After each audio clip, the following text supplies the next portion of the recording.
You are now tuned into Flipping the Birds, a Philly Sports Network podcast. What's going on, Eagles fans? Welcome one, welcome all to another episode of Flipping the Birds.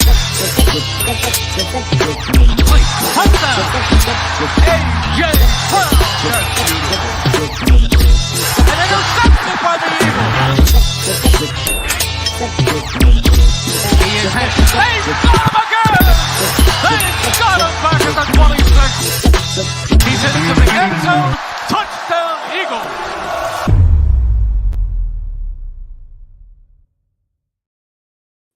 What's going on, everybody? To quote Brian, who is not here, obviously, welcome one, welcome all to another episode of Flipping the Birds. Apologies for the tardiness. We do get 5 tries to get it right, but we do appreciate you being patient with us. But yes, what's up, Ron? What's up, A? What's up, Duck? Anyone else? What's up to all of you out there watching along, checking out with us, talking some birds. So obviously it's myself, Zach Cialalelli, here with my guy Eric Reese. Brian's nowhere to be found. We don't know. We called the police, but they don't care to look. Meanwhile, Morgan's still partying in Mexico, I believe. I don't know what he's doing with his life anymore. So they left it to us. It's Eric and I once again running the show, which means that this is gonna just turn into about an hour of debauchery. But I'm ready for it. How about you? It's gonna go off the rails. So don't just hang on, buckle up. Whoever everybody like generically puts on Twitter as like a reinforcement thing. I don't know. Yeah, it's gonna go off the rails pretty quickly. But we do have some things to tend to. We do. So big conversation, obviously, for this week. We're going to be talking about the safety class and what exactly the Eagles did. Is it enough, basically? Because obviously last year, safety was a big concern. A lot was a big concern for the Eagles, especially defensively. But we really got to figure out, is this enough what they did in the safety group? They made some big additions. They brought back some guys who are expected to – you caught us, Ron. That's exactly what we were doing. We were arguing over Greg Ward and Boston Scott, which we will be going over the results of that poll. Hey, 79% of people can be wrong. I'm just saying. And they were, by the way. But they're not. But they're absolutely not. So. But they're not. Good rebuttal. All right, so we'll get into that a little bit later, but obviously we're talking about safeties. So why don't we start with, and there's a lot of names to talk about. Why don't we start with the guy who, the prodigal son, some might call him, but really the biggest addition to the safety room, and it's a familiar face, and that's Chauncey Gardner-Johnson. What are your expectations for him this upcoming season? What do you think his role is going to look like? Just turnovers. That's the turnover guy when I think of that room of safeties. So that's something that Philadelphia lacked pretty much the entire season on defense last year, including anybody in the secondary. There wasn't much of it. And that, that it comes down to the linemen too, forcing fumbles, getting pressure in there as well. We've already talked a lot about them in previous episodes.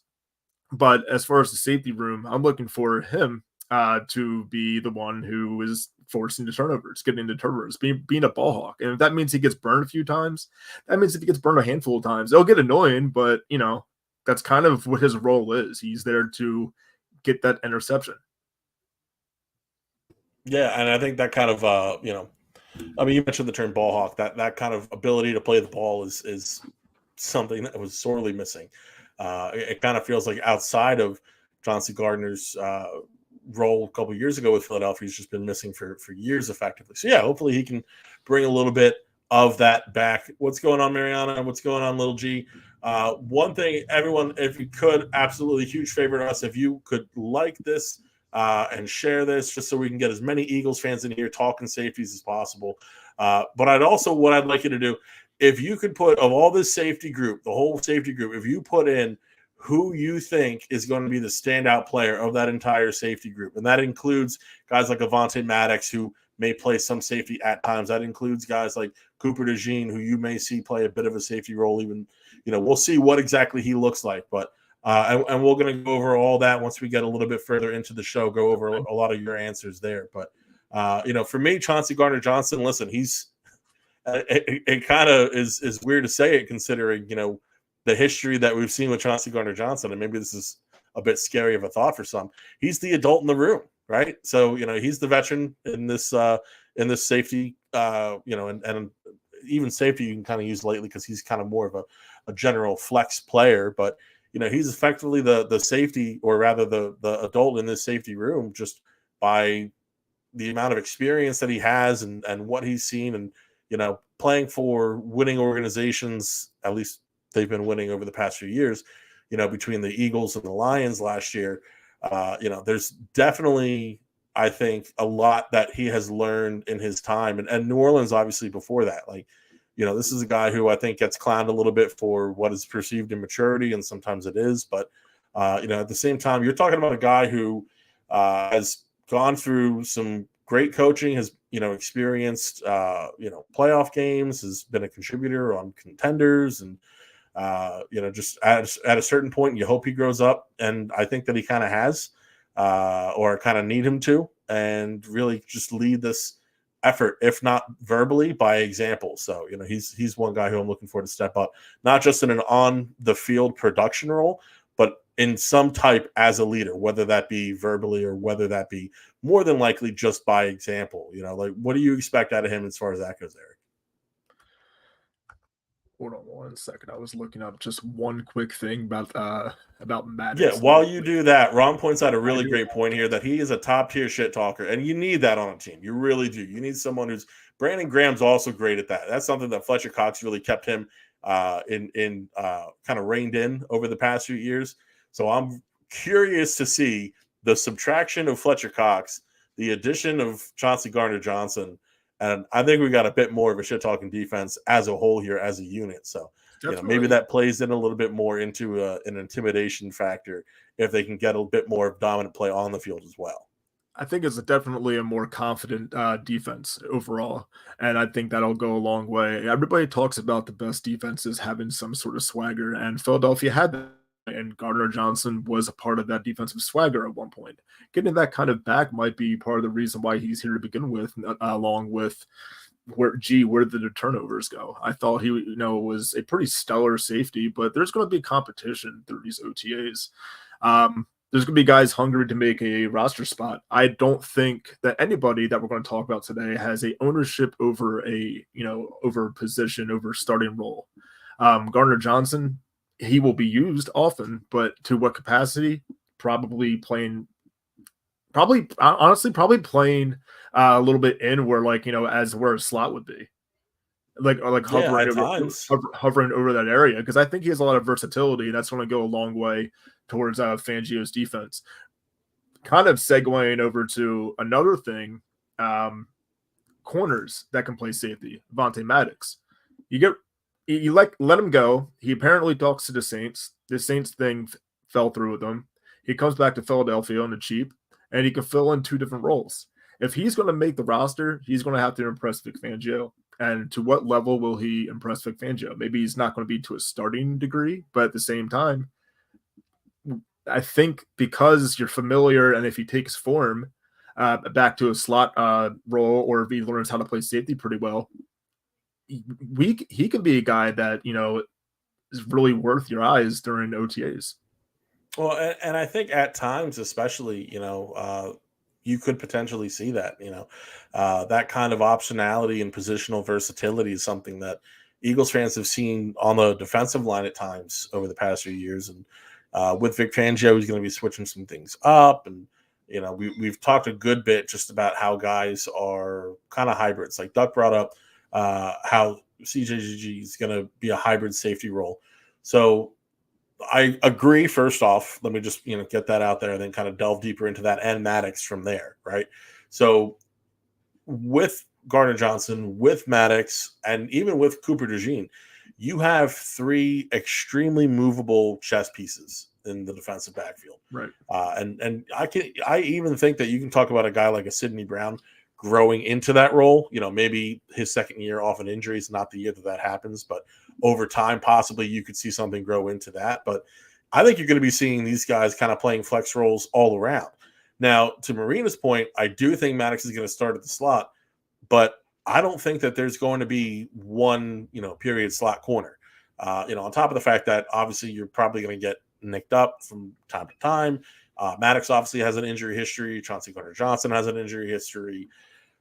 Cooper DeJean is going to be in his rookie year. He did get hurt his last year in Iowa, so that injury history does lag. But hopefully, you're switching guys around for scheme fit as opposed to that injury matter. But you put a guy, if you are able to keep a defense guessing with Right. 3 movable guys, I mean that is like. I don't know that a defense has ever effectively had that, where you have 3 movable guys in the defensive backfield. The looks that you can give offenses, the confusion that you can cause, I could be world class. It's not even just the looks by themselves and like scheming and like, kind of faking zone and going man or blitzing and just having guys that can fit that. You have an opportunity to take on players man on and say, this is the matchup I want all day, whatever it is. So you have that opportunity between other guys who, like DeJean, is going to be, probably returning kicks as well.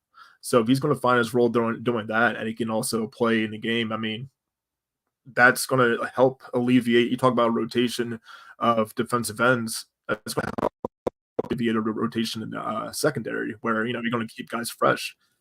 I like what they did by bringing Maddox back, because that turns out to be a cheap option. And if that's going to be a case where we do have a rotation of guys, I think he's reliable on a leash. And if you're going to use him like that, and he ends up being a flexible, pretty reliable player for Fangio in his first season, then this Maddox pickup, after just letting go of him again within like probably it felt like a month, fantastic. I think it's going to turn out pretty well, just because we do have the flexibility.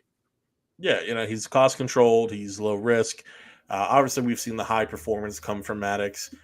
Just a smart player as well. So you really want a veteran presence like that when you are bringing in a new defensive coordinator. So I do think that it's going to be interesting once Fangio, and he already has, but once we start to see the results of him implementing this new defensive scheme, you really want a guy like an Avonte Maddox in your, effectively your backfield. When you have a guy like that coming in and taking over as a D coordinator. So just to have that positional versatility, like we said, I mean, and on top of that, you're talking about guys that even goes beyond those 3 guys, because you mentioned how Cooper DeJean's effectively going to, potentially return kicks sometimes, possibly, kicks or punts. We'll see what happens as a returner. A guy who's not a safety, but is position versatile between defensive backfield and also kick returner, Isaiah Rodgers is also going to play some kind of factor into this. And, whether that is taking some of the slot snaps away from Avonte Maddox, or, if we look at a fair bit of kind of a dime formation and, we're really just kind of running a lot of these guys over the middle. It's I mean, listen, like I'm getting anxious for it. I kind of just want to bust out Madden and just kind of get going. Cause there's so much possibility. And, the one thing that any Philadelphia fan has to watch out for, it's hope, because we all know what happens when we hope too much. But, despite all the defensive turmoil from last season, and there's still question marks. Let me be clear. There's still question marks about the Eagles defense. I mean, the offense less so, but about the defense, there's definitely some questions. Even still, it's hard not to feel much better about this defense than how you felt last year. Not just about the personnel, but on top of that, the coaches that you have as well. So there's going to be big questions, and part of what happens with the safety group is going to be dependent on what happens with the corners, obviously. So if James Bradbury is still somehow starting, that's going to trickle down. That's going to affect how the rest of the rotation effectively goes. What role is Kenyon Mitchell going to play in his first year? Cooper DeJean, we talked about. What role exactly is he going to play? Marina checks in saying that Rodgers is going to start opposite Slay. I think that's the hope. I think that's the hope for certain people. If you want to, roll out a veteran from day one, not as veteran as James Bradbury, perhaps. And you can kind of coach up the young guys a little bit. I think that's the hope, and then possibly running Maddox in the slot, or kind of that flex slot like we talked about. But there's, and this is shocking to say considering where the Eagles were last year, in the defensive backfield, there's a lot of options. It's not just Reed Blankenship and an injured Sidney Brown and Edmonds, and like there's been a lot of positive growth here. And if Chauncey Gardner-Johnson can get anywhere close to the player that he was when he was last in Philadelphia, I think that we're looking at a solid safety group. The question is, though, did they do enough? I mean, there's obvious improvement here, right? So they brought in Chauncey Gardner-Johnson.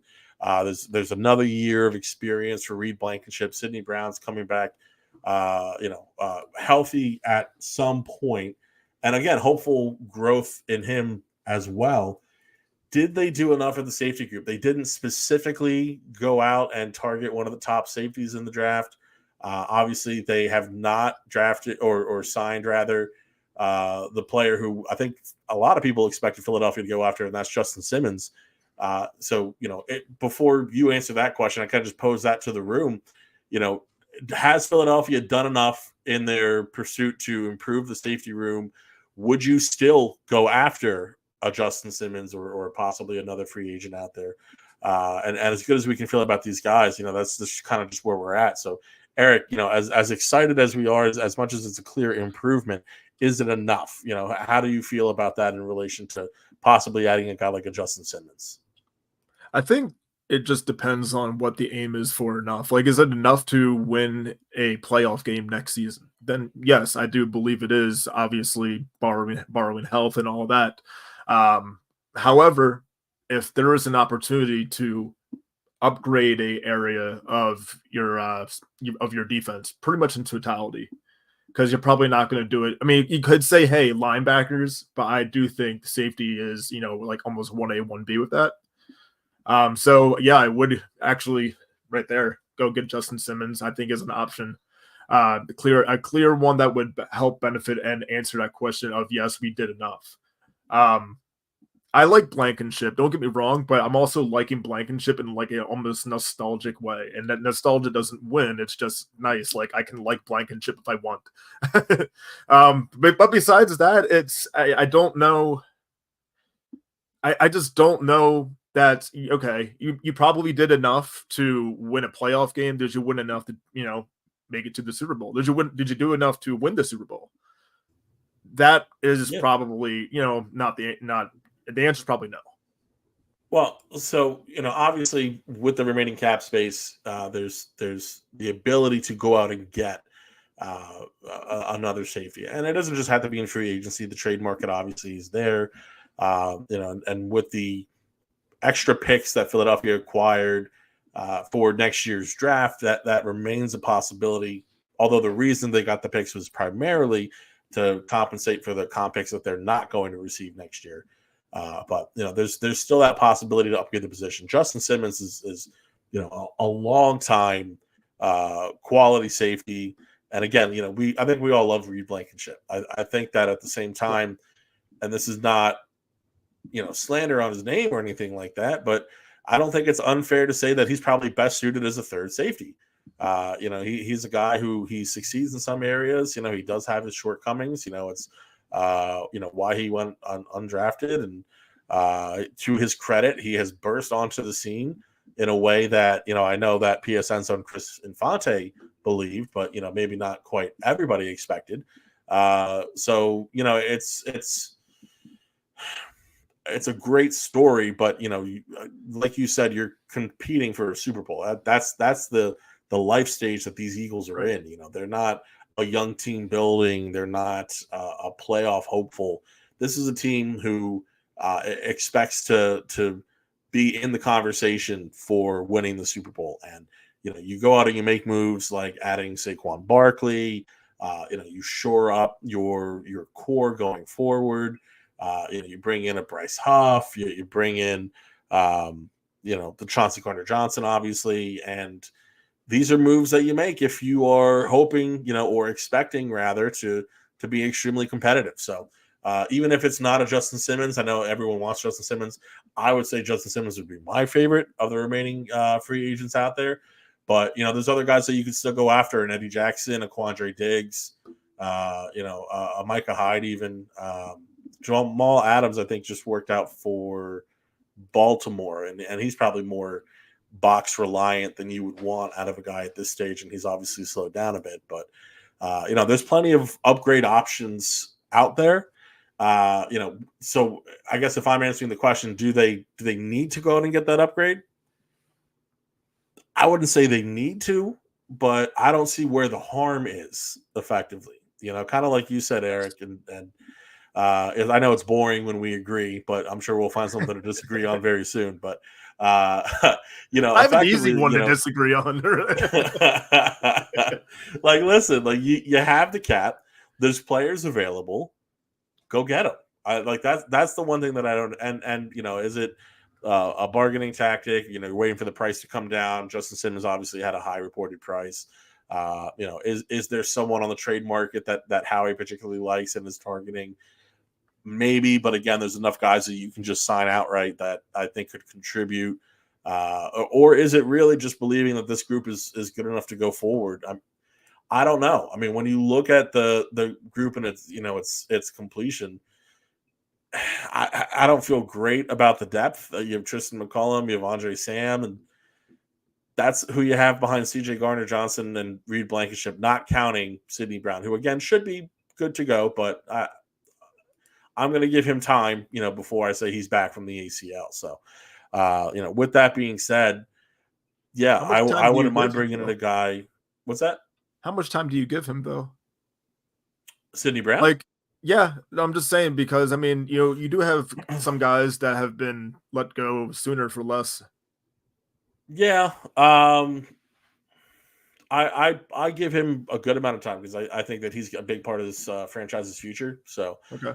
in the sense of before, risking cutting ties with him or anything like that, I'm not even considering it. But as far as bringing in another veteran, and Yas actually brings up a really good point here. So, getting into training camp before getting an old player, bringing in an old player who's going to take reps from the young guys, I honestly think that there's a good bit to this. So.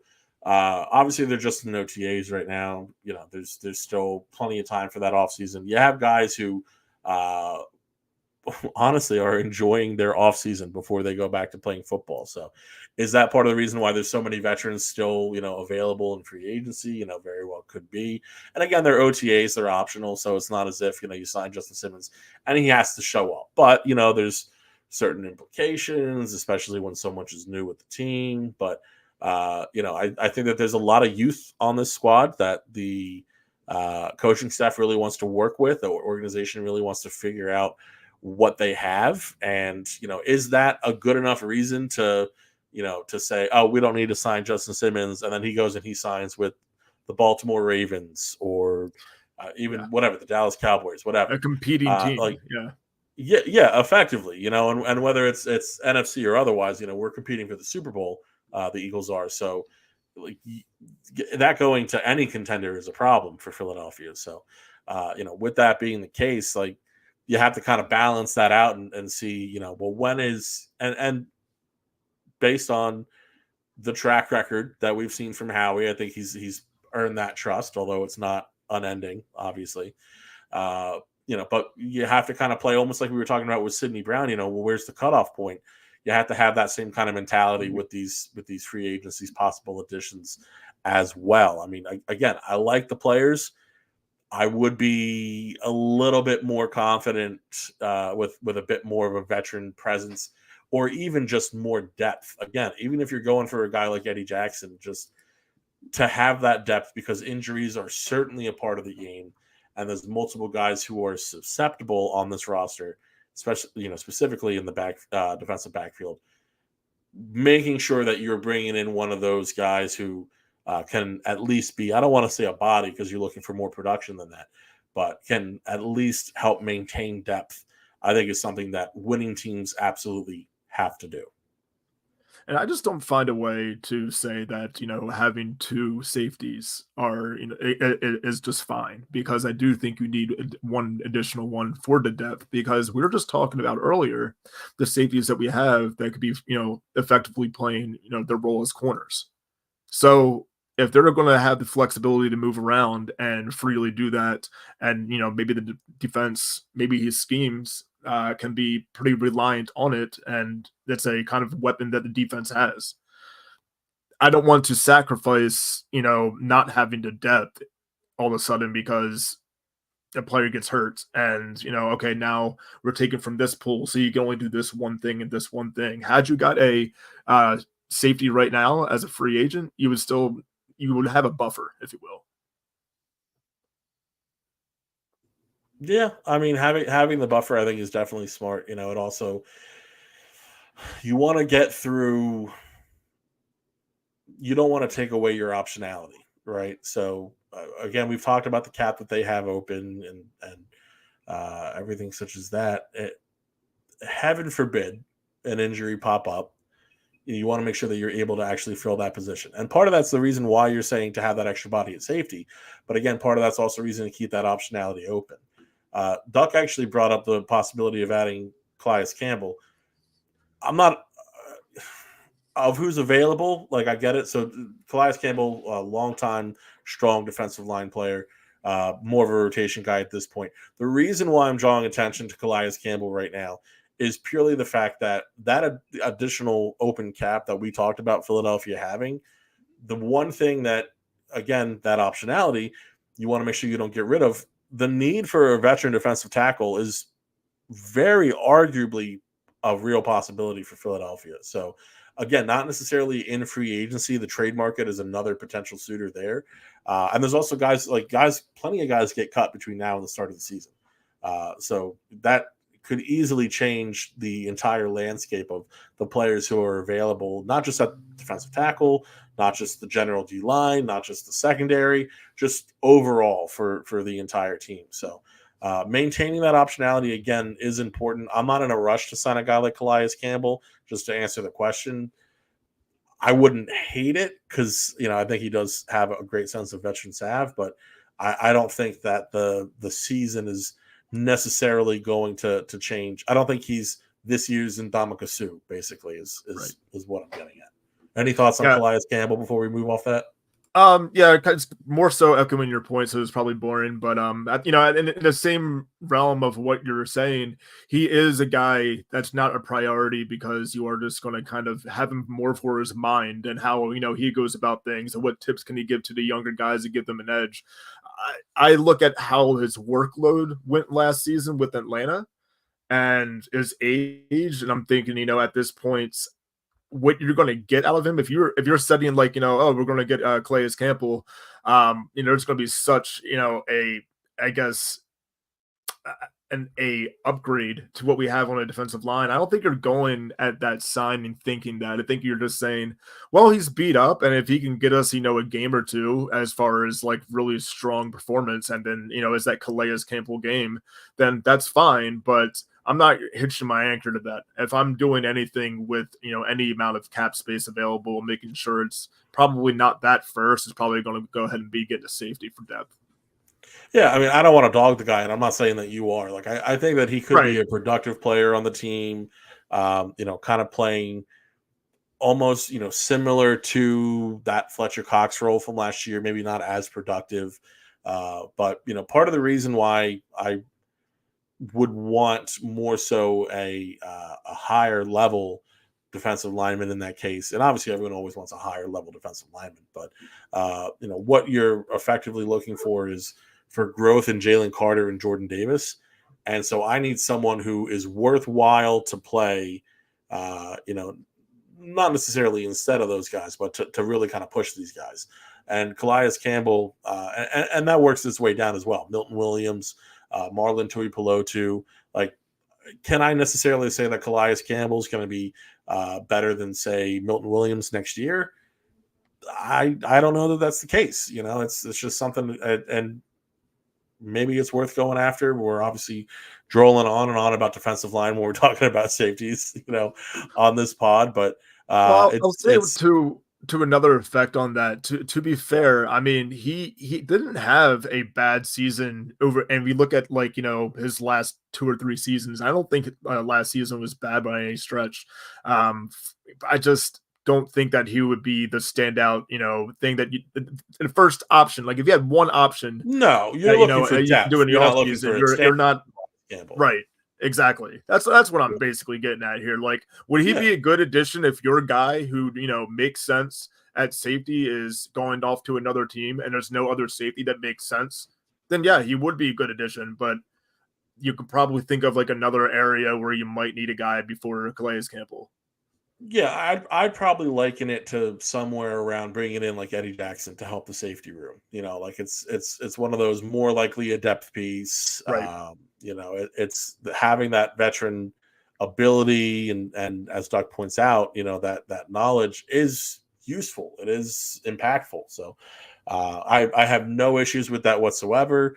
He is, to my knowledge, attainable. I don't know what his asking price is. Maybe that's part of the hang up. Again, maybe he just wants to enjoy. I mean, so we haven't addressed this because this came out more recently, but come next year, the NFL Players Association is going to be in talks with the league to kind of change things up, go away from OTAs and instead have a longer training camp closer to the season. There's a reason that those talks are being had. And part of that's possibly, the league moving to an 18-game season. But on top of that, guys like to enjoy a nice break away from football, especially when you're 38, you're taking a lot of punishment at 38 years old. God bless that man. But like this, you're going to want a break, so maybe that's all that it is for Calais Campbell. I don't really know. I'm not going to be bold enough to proclaim like I do know. But for whatever the reason is, he hasn't signed yet. And again, maybe that changes. I would say that, to give a definitive answer, I have interest, but I'm not going to lose sleep over a guy like Calais Campbell. But I do think that he could be helpful to Philadelphia. The dude's a monster, though, just the size of him alone. That he is for sure. I mean, we're talking about just an all-time crazy guy. But to kind of circle back to the safety room for a second, I do just think, or rather, I'm wondering what we're going to see in terms of who's going to step up, right? So, we've talked about the addition of Chauncey Gardner-Johnson, but we've also kind of talked about him as a chess piece, right? So we've talked about that kind of maneuverability of him, in certain positions. Avonte Maddox, who could at times play safety, for the Eagles in, whether it's stretches, whether somebody gets hurt, whatever it is. Again, part of the reason why, and I know we don't necessarily want to talk, or some people may not want to talk about the possibility of Avonte playing safety because he's, a slot corner in everyone's minds. But the reason why that's a very real discussion point is, again, that lack of depth at safety. So depending on what happens, we could be seeing people move here and there, but hopefully that's not the case. Who do we think is really going to step up this year, though? Is it the big new addition, the familiar face, Chauncey Gardner-Johnson? Do you think that Reed Blankenship maybe proves, and I'm not calling myself a hater because, again, I love Reed, but, the haters like myself who think he's a third safety, is he going to prove us wrong, and take that big step forward? Or does Sidney Brown, just come out of the gate and completely sets the world on fire coming off of this injury? Or again, does Cooper DeJean slide right into that safety role and just, look like he has a whole new natural position? Like there's a lot of different options for who can really step up. Is there one name at your top of the list for you, whether it's an expectation or even call it a hope if you want, that you see for this season? I'm going to roll right off the tongue here with Blankenship, because if Blankenship can just play almost downhill and kind of be in the box, like as a safety, then I think we have a real seat for him in Philadelphia. And it's not going to be one where it's like, oh, well, he's just going to be in there when, depth, this, that, and the other. No, he's going to be in certain packages, like implemented in certain packages where he has a real, assigned reason to be in this defense. So yeah, he has a great opportunity to still step up, even though we're not, I don't think he's going to be thrown forward. And the reason why I don't think he's going to be thrown completely forward is if we're saying that Maddox is, playing for that depth role at safety, and that ends up being the reason why you don't take on a Simmons, then we're kind of saying that maybe Maddox should be safety, right? To kind of tongue in cheek with Chauncey Gardner-Johnson. Yeah, I mean, you have some people who do like his ability at safety, but as you, yeah, like if he's able to just kind of say, all right, hey, make the coaches comfortable enough where it's going to be Simmons, probably not coming to Philadelphia, and Maddox is going to be who we implement, then we have to kind of think of Blankenship maybe not being less of a safety and more of a hybrid linebacker, and heavy blitzing running packages. Yeah, I mean, he could play that sub role. I think he's already capable of that, but can he become Me a too. star at it would be fantastic. He's a guy who already commands the box, and I think he's solid in coverage, but obviously it's not always his strongest suit. He reads the ball well, but it's the man coverage that there's the limitations in for Reed Blankenship. But can he take that step up? I think it's definitely a possibility for him, and I'd love to see it. The guy I that think I that's the see most stepping up. reasonable ask out of everybody on the defense is him probably doing that, because then, we're also saying, well, why did we let go of Maddox? What happened in such a short amount of time that all of a sudden, we're confident we're giving him enough, an opportunity. You don't think that Philadelphia is probably not talking, trying to figure something out as far as free agents and safety right now?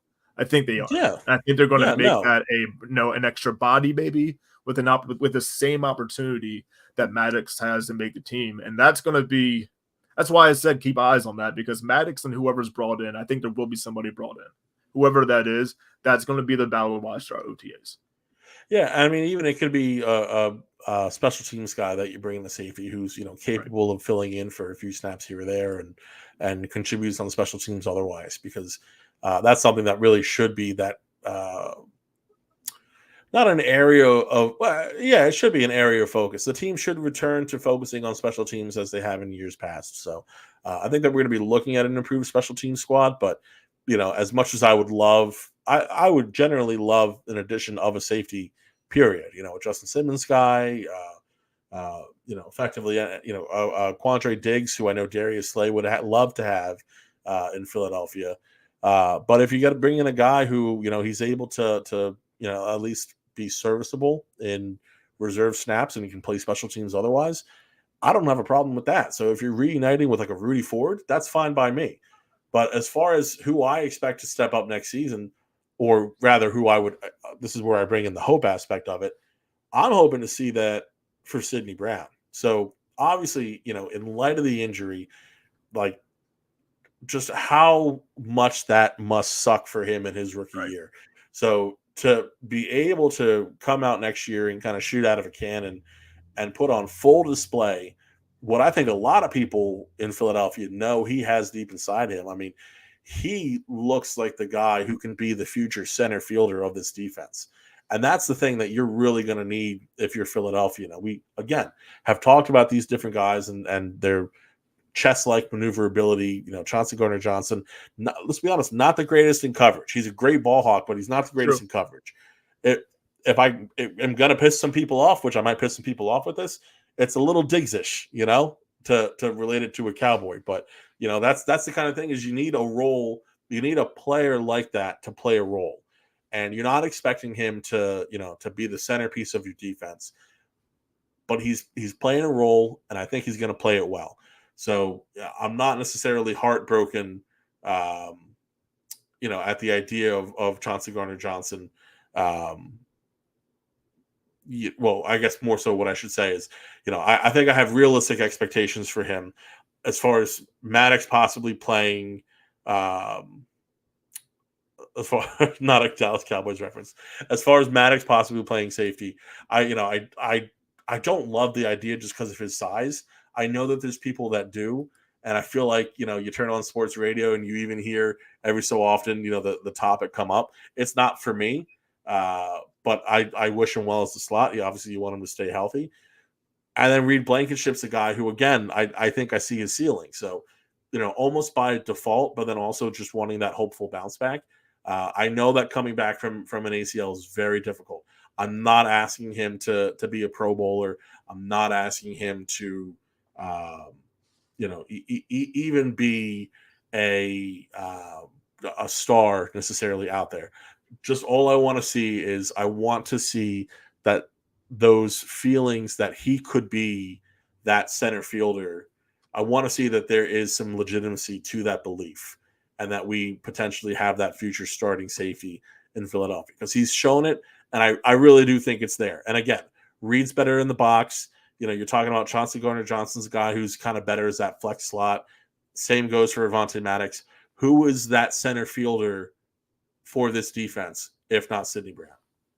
Yeah, if Sidney Brown can bounce back, with the season and remain healthy, and we just get a healthy look at who Sidney Brown is, I think we're going to, be happy with it. I don't, and if it doesn't come immediately, then I don't think there's any pressure on him. I think we all kind of understand because of that injury, there is a little bit more of a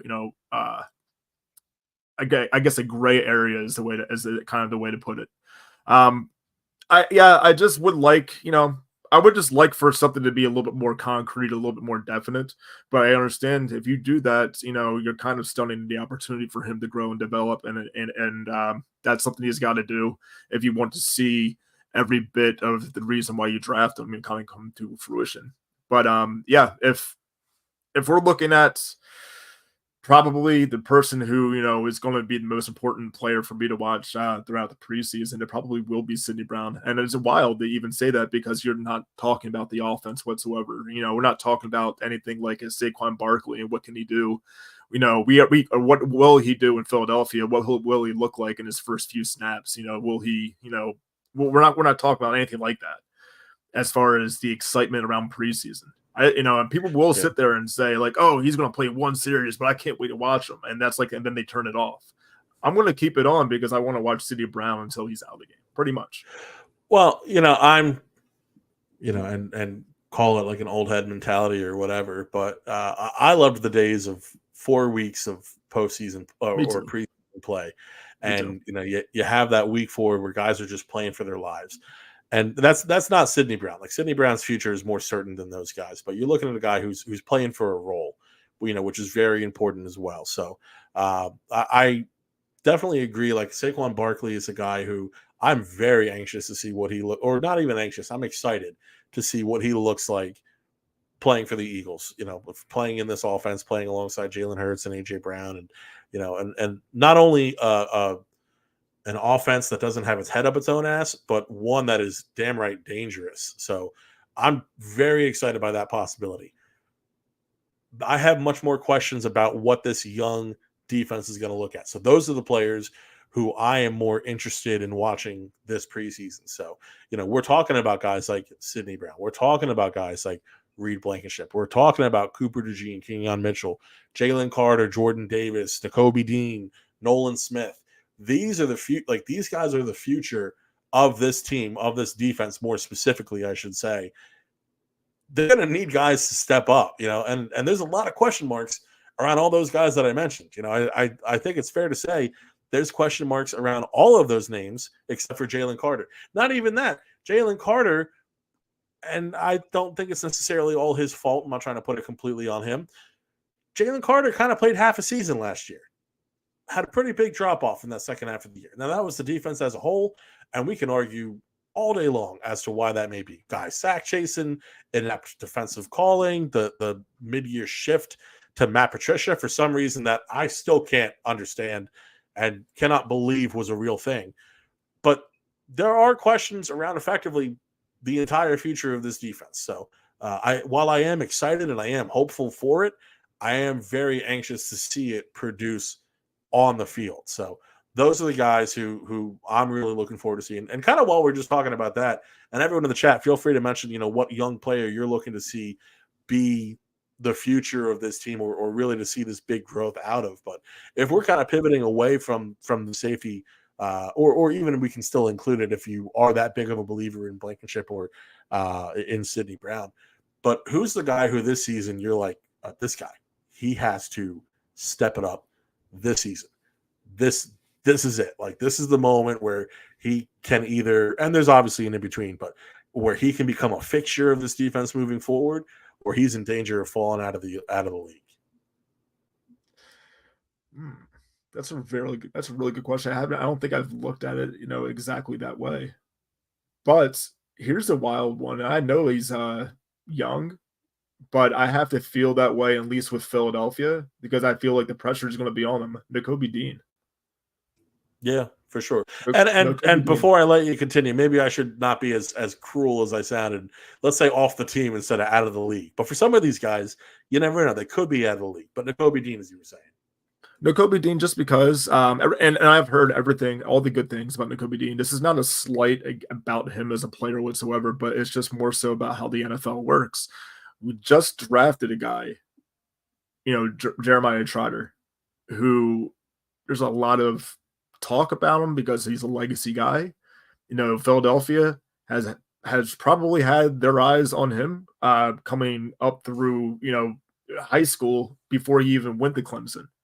So yeah, to kind of be on watch, things like that, I think that puts a lot of pressure into Kobe Dean saying, okay, not only do you have to play completely healthy, but now you have to figure it out on the fly. And if it's not figured out in a way that if we feel can be helped or it's or par, I think by the end of the season, you do have to kind of think of what can we do at linebacker. Dean, I think, has a ton of pressure on him this year. And it's because he's missed out on an early opportunity to establish himself in this defense. And I think part of the draft helps show that. Yeah, no, I think you're absolutely right, and I think the addition of Devin White, also puts that pressure on because, you think of him as based on the money being like a de facto starting option. So where do they turn from there? Is it Jeremiah Trotter Jr.? You think the Kobe Dean has the inside slot to kind of get that first shot. But then you also hear about Zach Bond being used, as an interior linebacker and what potential role he may play there. And if you're looking at White and Bond as opposed to Kobe Dean. So I think the future is very murky at this point for Dean. I think that he is capable of exceeding what we've seen so far. Obviously, there are certain things that physically work against him, but there are things that physically work in his favor as well. And he just has to learn how to minimize his weaknesses and maximize his strengths. I mean, that's sports 101 at the end of the day. That's what any player has to look to do. Meanwhile, while you've been talking to Kobe Dean, the entire room has decided that Jordan Davis has to get his shit together. And I don't disagree. He's not my guy, but I'm going to address Jordan Davis first. So first and foremost, and I was going to say, A is an example A, but A also said this. Jordan Davis has to be more productive, flat out. Simple put, that's it. Jordan Davis has to be more productive. There's reasons why he didn't take the leap forward last year. And I'm not saying that it's, the weight issues that were reported, maybe not. I'm not close enough to the team to be able to tell you that definitively, and I'm not going to pretend like I am. What I am going to say is you're looking at a defensive line that struggled as a unit, in large part because the coaching was shit, in large part also just because they were not a cohesive unit, right? So you have, again, rumors of guys chasing sacks. I'm not putting this all on everyone else. Jordan Davis needs to absolutely do better, but you also have guys who are just not as – the line as a unit was not as intimidating as it had been in previous years. And so what does that lead to? That leads to more opportunity where offensive lines are able to focus on players like Jordan Davis, right? So if you are, getting, whether it's doubled or if you're getting chip blocked, if you're playing nose tackle, you're more likely getting doubled than a chip block. But even still, like if you're seeing that help in that case, especially if you're seeing it for the first time, that's an obstacle to overcome. Now, against Jordan Davis, he has to overcome that. There's no excuse. He has to work on that this offseason. He has to overcome it. He has to figure out how to expand his game in a way where he can work past those double teams. And it's not just about the run defense. I know that people love to talk about him as a run stuffing nose tackle. And yeah, that's his primary role and responsibility. He has to add some semblance of a pass rush. And his physical traits are what they are. He could drop some weight and get a little bit faster, sure. That has some run stopping ramifications as well. Technique more than anything else, though, I think is what he has to just get in the gym, figuring out, talk to Vic Fangio And, so far, so good from the sounds of the Jordan Davis-Vic Fangio relationship. But, you really have to make sure that you are focusing on the totality of the game, because that's I don't want to just rely on the expectations of a first-round pick, but, you have to be more than just a run-stuffing nose tackle. Or you have to be one of the best run-stuffing nose tackles of all time. So that's my little rant on Jordan Davis. I've been going on for a while. Eric, what are your thoughts on the guy? I mean, I think just in terms of talking about the pass rush, this is time, and for him actually, improving upon that. This is the coach who would help with that the most, because I think we all get the obvious feeling in the room that this is a pass coverage first kind of defense, and with good coverage, the quarterback has to look and doesn't have time. So if you're getting your rush on, your numbers are going to be there. And I think if, the secondary is doing its job and you're still not getting those sack numbers, you're not getting those hurries, but whatever it may be. And I think maybe sometimes we look a little bit too much off of sack numbers, even though it does mean something, but hurries also mean things too. How many times are you getting getting pretty much the quarterback rattled? If the defensive line isn't doing that as often as they should be, then there's, obvious problems to look at. Then you have to look at a trend and things like that. Listen, Jordan Davis does have something to show this year. Absolutely does. I just think that I have a lot of faith that he's going to go ahead and improve upon last year. So yeah, take that with you, because I think a lot of what we saw falling apart between players, whatever it may be, had to do with the coaches there. Yeah, I would agree. So, while he can certainly improve, and maybe the move to box safety is what maybe they get Calais Campbell and his 6'8" self to be safety. Maybe Jordan Davis just needs to, take the Ozempic and slim down like Cartman and start playing center field safety. I mean, maybe that's the answer. Maybe that's what we need. But Duck looking for the giant lover.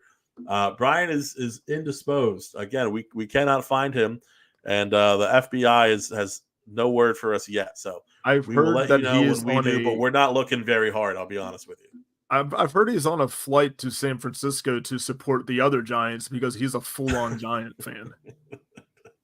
Doesn't matter. It's not a New York thing. It's a Giant fanatic. Yeah, any Giants. He likes Andre the Giant. The Big Show back in WCW, he was the Giant. So I could do a wrestling podcast too. This would be awesome. Yeah. Well, I don't think we're gonna turn this one in there because I wouldn't be able to provide jack shit. We are not.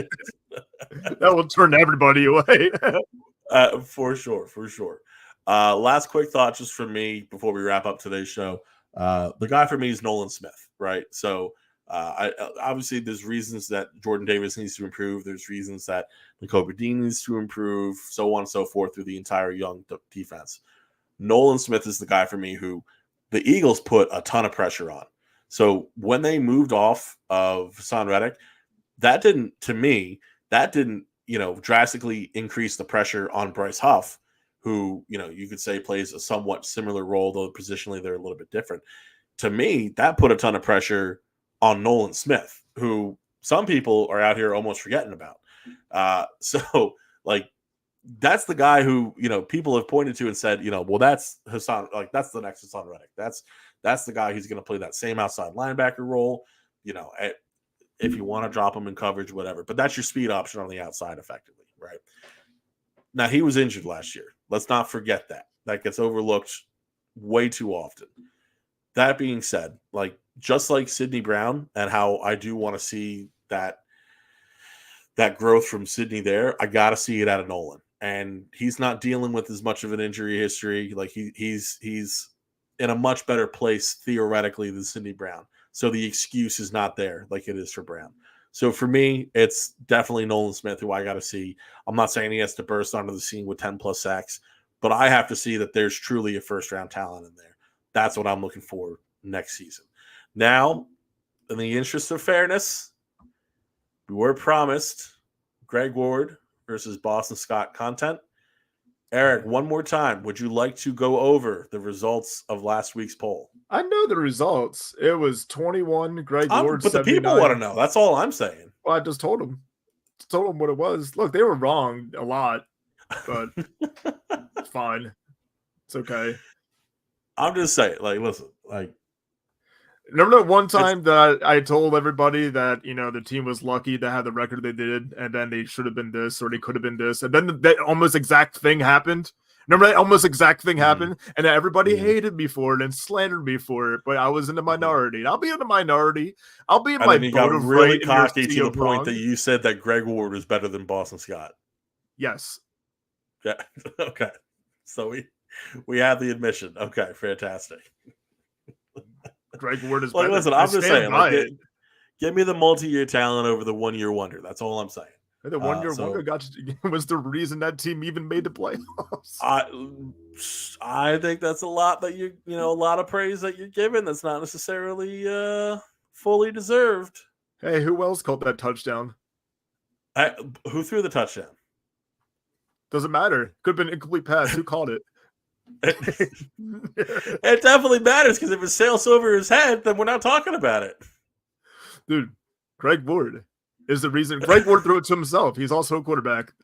He's like Terrell Pryor. We could talk about that. We could talk about how I stumbled upon that Terrell Pryor content that I was on about for like 3 days.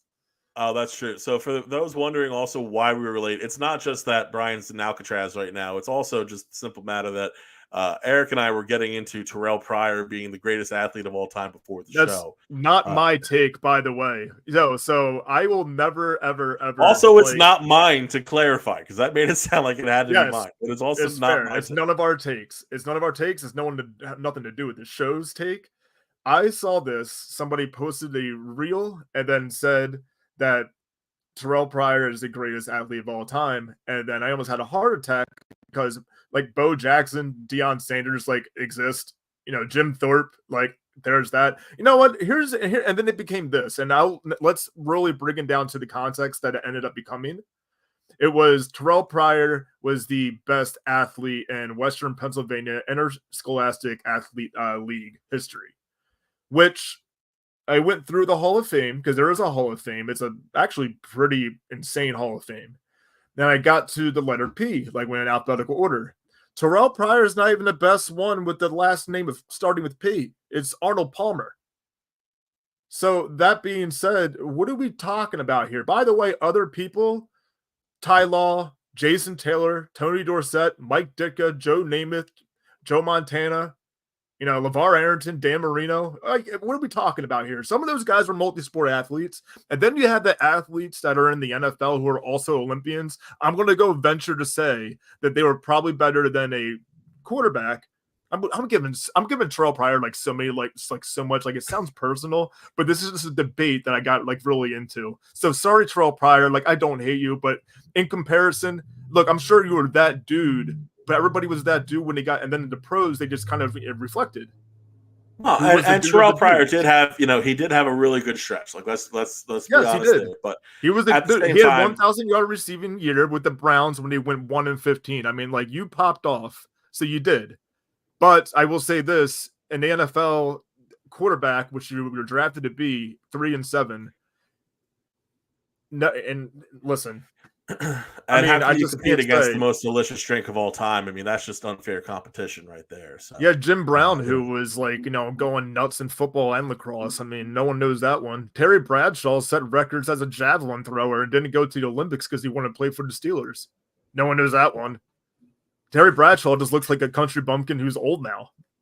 Like, that's what people think of him. But like, no one forgets, or no one remembers that he's probably a better, more well-accomplished athlete than Terrell Pryor. But Terrell Pryor did play in the NFL, and allegedly, from what I understand, he's qualified for a lot of I don't know if it's a PGA tour, but it's something big deal for a golf tournament. I don't know. Talk to Liam about that. He knows golf. I don't. But there's that. Terrell Pryor. We were late. For those who would like to hear the complete uncut hour-long version of Eric's rant, be sure to follow Flippin the Birds. You can follow them on Twitter, on YouTube. Give us a like, give us a follow, and be sure to check out next week's podcast as we discuss the intricacies of the next most minor player that you can think of we'll talk about Benny Snell, I guess, or somebody such as that. But thank you all so much. We got 200 people with eyes on the podcast right now. That's honestly, we can't tell you how much that means to us. That's utterly incredible. Thank you to each and every one of you, everyone who commented, everyone who liked, who shared, everyone who just wanted to talk football with us. This is what it's all about. Just talking birds. No better place to do that, of course, than Flipping the Birds. So thank you so much from myself, Zach, and of course Eric will be hopefully joined by what's the Giants fan's name again? I forgot his name. Brian Cameron. Brian, on a first and last name basis. Brian Campbell and and Morgan Burkett. We'll hopefully be back with them next week. But for now, thank you so much for hanging out with us. We've been Flipping the Birds. Go Birds!